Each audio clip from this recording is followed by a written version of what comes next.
Good morning, everyone, and welcome to the Finnish Technology Landscape track of the Finland TalentMatch event. My name is Elizabeth. I'm from Business Helsinki, and I'll be your host for this track today.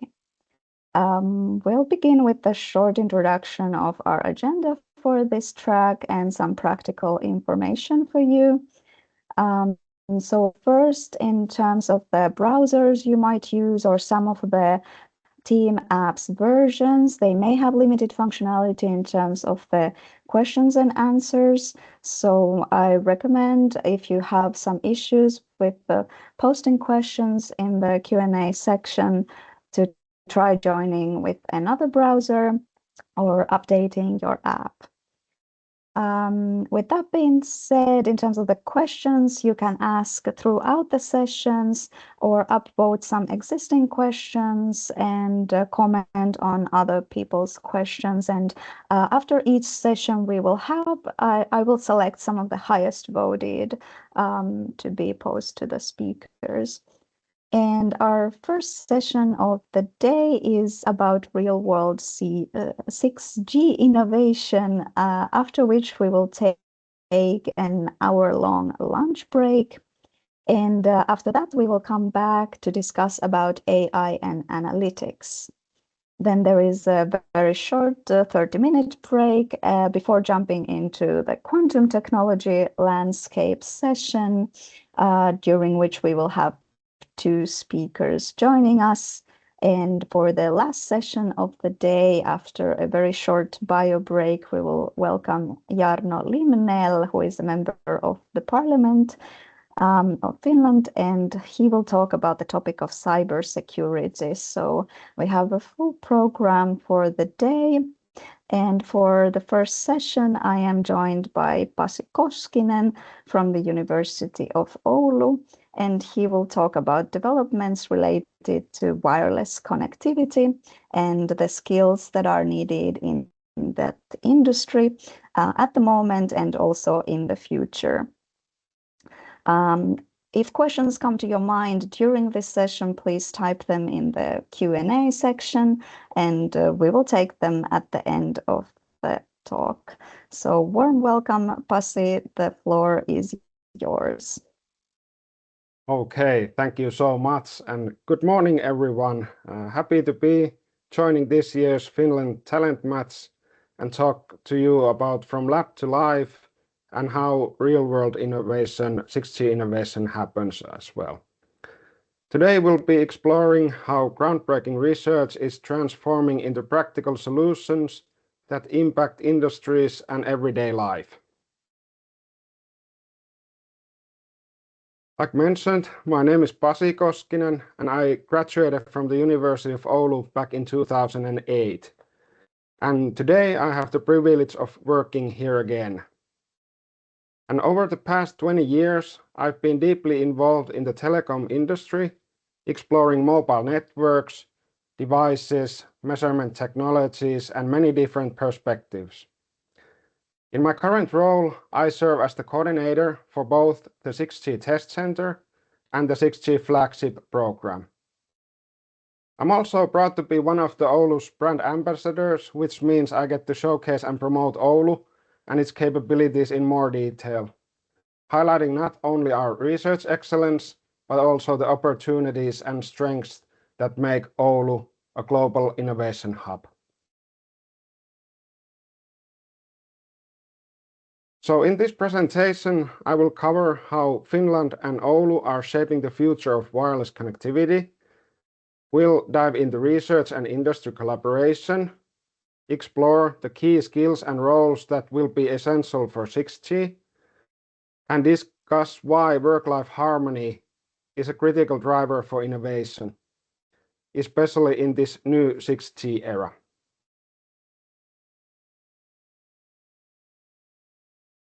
Let's now move on to Finland and Oulu's role in wireless connectivity. How decades of innovation have positioned this region as a global leader, and why it continues to drive the future of mobile technology.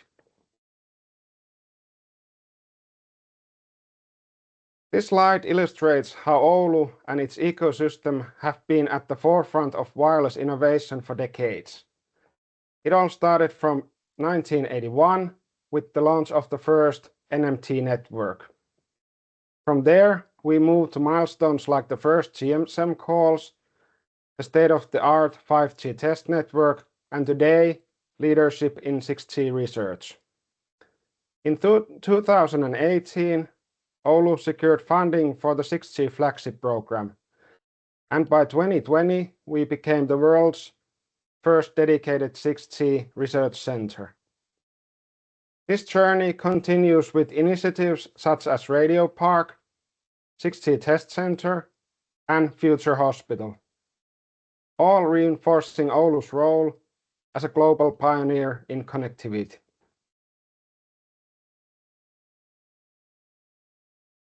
As shown on the previous slide, Finland's mobile and technology legacy was established decades ago, led by Nokia. Nokia pioneered cellular networks and shaped global communications. Today, Oulu stands out as a true innovation hub, often called the Silicon Valley of Finland, thanks to its strong wireless ecosystem.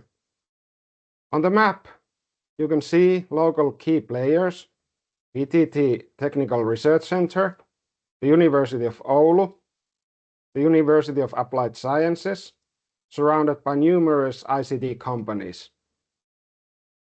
Nokia has recently opened their brand new multi-thousand-person campus here, and companies like Bittium, Oura, Expo, and iLog are also here.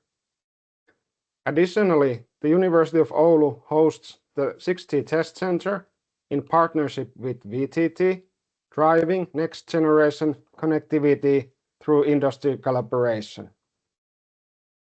On the next slide, we will explore how Oulu continues to invest in R&D and infrastructure to strengthen this ecosystem and develop the city center for both community and industry.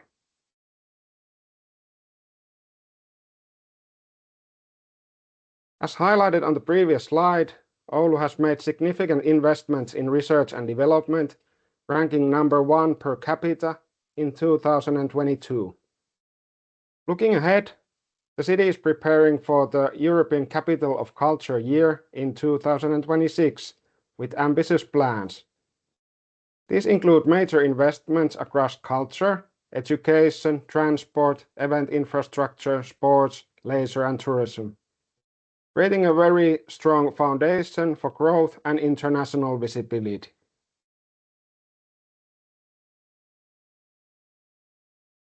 Oulu plays a pivotal role in shaping Europe's 6G strategy through its active involvement in the Smart Networks and Services joint undertaking. The University of Oulu and its research centers lead several flagship projects that define the future of wireless connectivity. For example, Super IoT focuses on energy-efficient microelectronics for 6G Internet of Things applications and is ranked among the EU's top 10 innovations. Sustain 6G drives sustainability with green protocols and eco-design principles, ensuring next-generation networks are both powerful and environmentally responsible.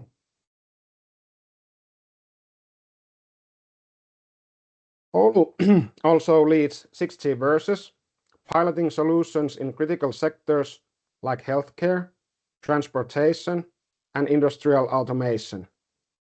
Ambient 6G explores intelligence environments and contextual network intelligence, pushing the boundaries of smart infrastructure. Additionally, SNS Co-op strengthens cross-border collaboration and interoperability among European research entities.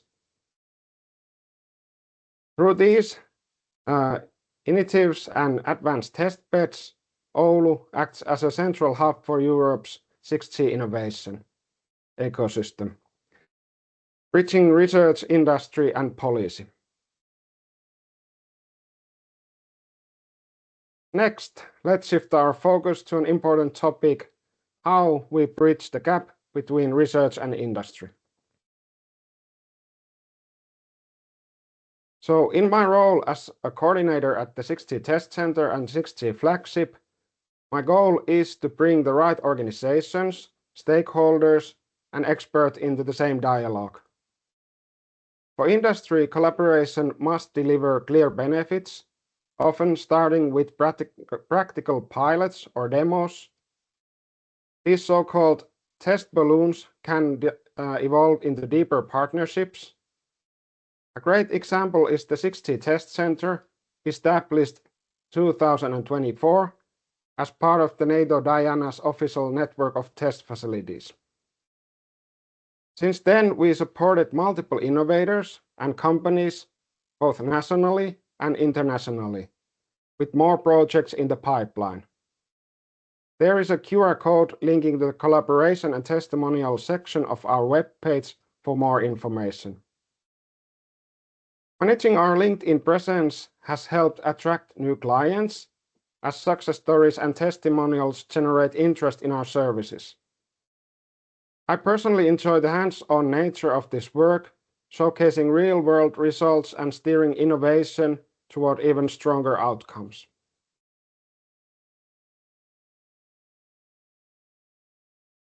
Looking ahead to 6G, we're taking a major leap in capabilities. It will introduce adaptive actions, self-diagnostics, and AI-driven security features. One key innovation is ISAC, Integrated Sensing and Communication Systems, which combine these functions to reuse hardware, save resources, and deliver cross-functional benefits. Standards and prototypes are progressing quickly, with early deployment expected around 2030. 6G will operate in upper millimeter wave and terahertz bands, enabling speeds up to 1 terabytes per second and latencies below 0.1 milliseconds, and highly efficient energy profiles through green protocols. Initial deployment will likely focus on verticals such as autonomous transport, smart healthcare, energy systems, and industrial IoT. All areas where Oulu's 6G Flagship is already active. Compared to 5G, 6G brings AI-native distributed intelligence, extreme performance, and new use cases like precision healthcare and immersive extended reality. In short, 6G is not just faster, it's smarter, greener, and designed for critical applications.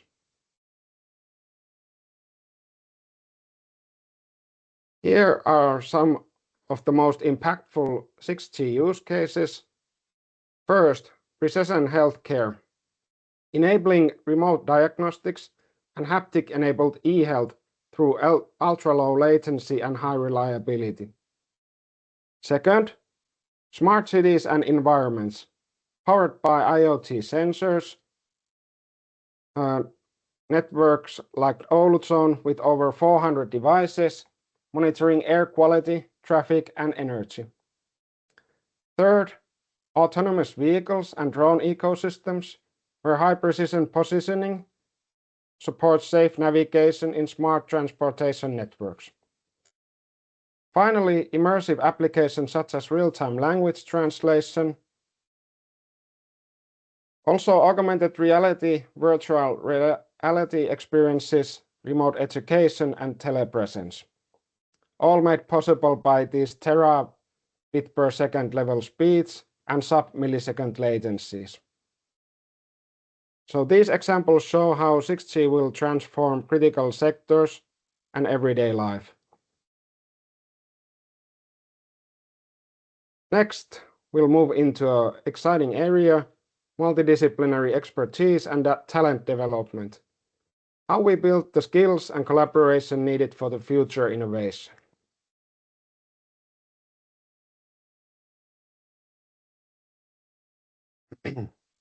So my picks for skills for 6G are AI and machine learning, needed for adaptive networks and intelligent orchestration, radio frequency, millimeter wave, and terahertz design for advanced radio and circuit engineering. Cybersecurity, used in AI-driven defense and resilience strategies. Systems thinking, integrating sensing, communication, and edge computing. Ethical and sustainable design for greener protocols and regulatory compliance. Also, interpersonal and human-centric skills are as important as all of these. Then I listed a few potential emerging roles that could happen in the future. So, spectrum policy expert, shaping global frequency allocation, for example. Free network architects, designing energy-efficient radio access networks. AI network orchestrator, managing distributed intelligence. ISAC system designers, merging sensing and communicating. 6G ecosystem orchestrator, leading multi-stakeholder collaboration. Finland is actively preparing talent through university programs, internships, and collaborative research. The University of Oulu offers specialized training aligned with 6G ecosystem needs, ensuring a pipeline of experts ready for global leadership. And a common thread here in these is that every role requires multidisciplinary, combining radio frequency engineering, for example, AI, cybersecurity, data analytics, sustainability, as well as regulatory awareness compared to the human-centric skills.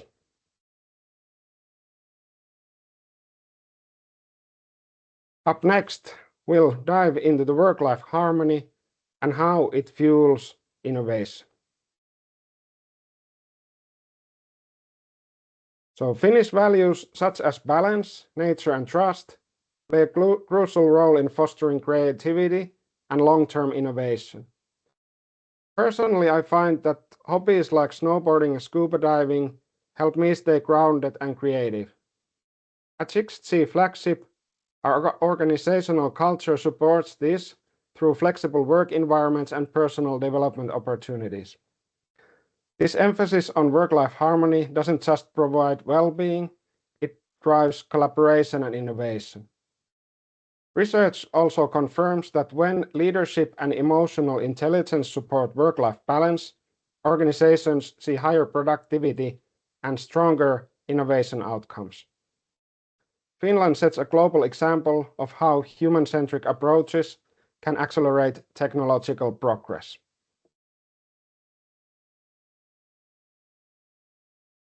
For our discussion, I'll bring up the next slide with key resources. It also summarizes the main takeaways.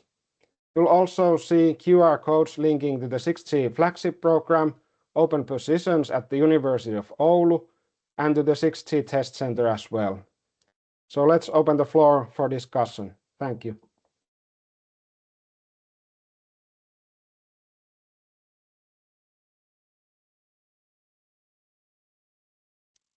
Thank you very much for the great presentation. I have a few questions, and there is also one question in the Q&A. If you have more questions, please add them there at the moment. I was wondering how this 6G will become visible in our lives in a concrete way. Like, is it what you said, that it will just make things faster, greener, or will it change things somehow? Will it become visible to us in some way? Yes, this is a really good question. And in that sense, when we are talking about radio frequencies, and let's say now we have the 4G and 5G all around us, it's like a common commodity that you have it. It's not easily made visible. But I see that it will be, well, many devices in the future and already have connectivity. So it kind of, I think it will be a bit invisible, but when looking, let's say 10 years from this point. Mm. You see more autonomous vehicles. There's like in healthcare, even more things might be done remotely from a totally different location. So it kind of enables all these innovations and orchestration, let's say automobiles, drones, etc., to collaborate in a safe way in the environment. So that is maybe kind of a picture I paint that what the 6G will enable. And of course, I need to raise up the resilience theme as well.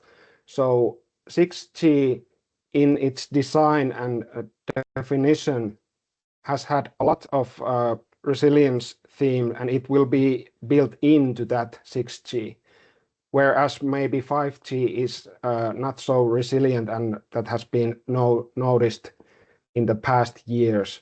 So reliability that calls and critical communications go through, and there are innovation and orchestration of many kind of transportation, for example, that work while the 6G is not necessarily so visible.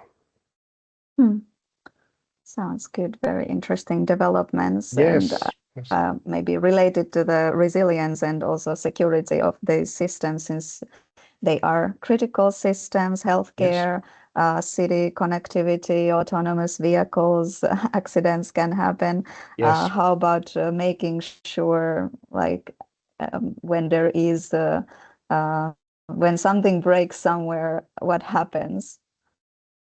Yes, so that's also a good question, and I believe that the networks and infrastructure has taken that route, that it kind of self-heals itself and can define that what are the best routes. So let's say there is a node from the communication network, somehow it is limited or it is lost completely.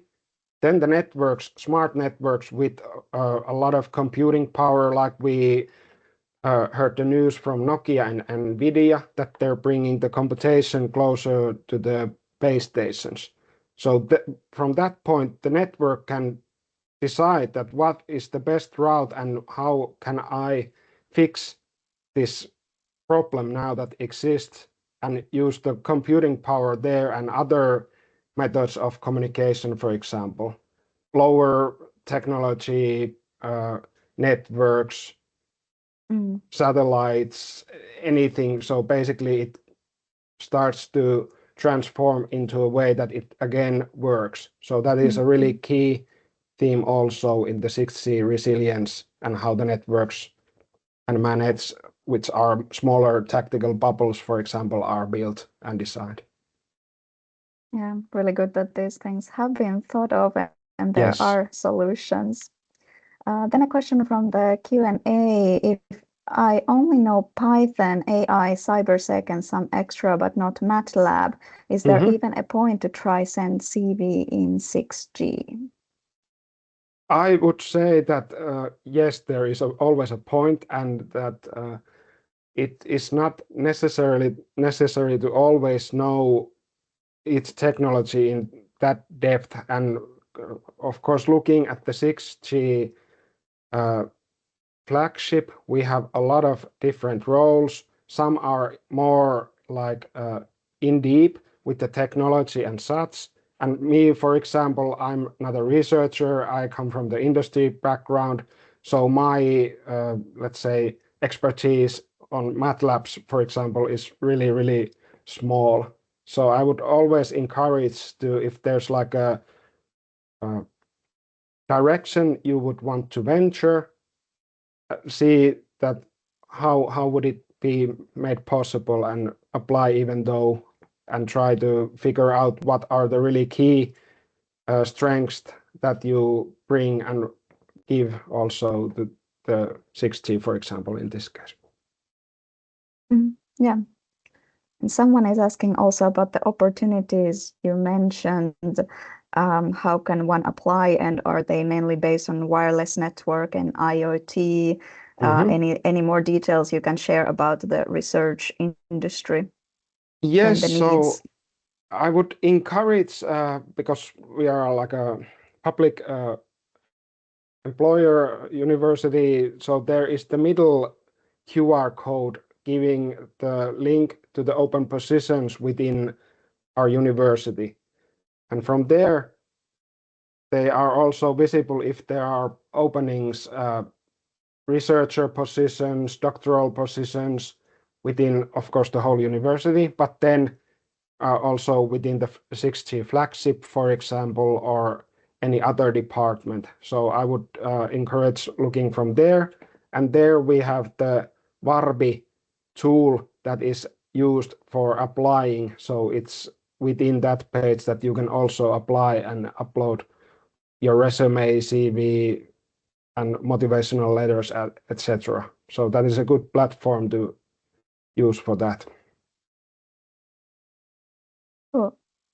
Then what about any opportunities for startups to co-develop or test 6G use cases with you?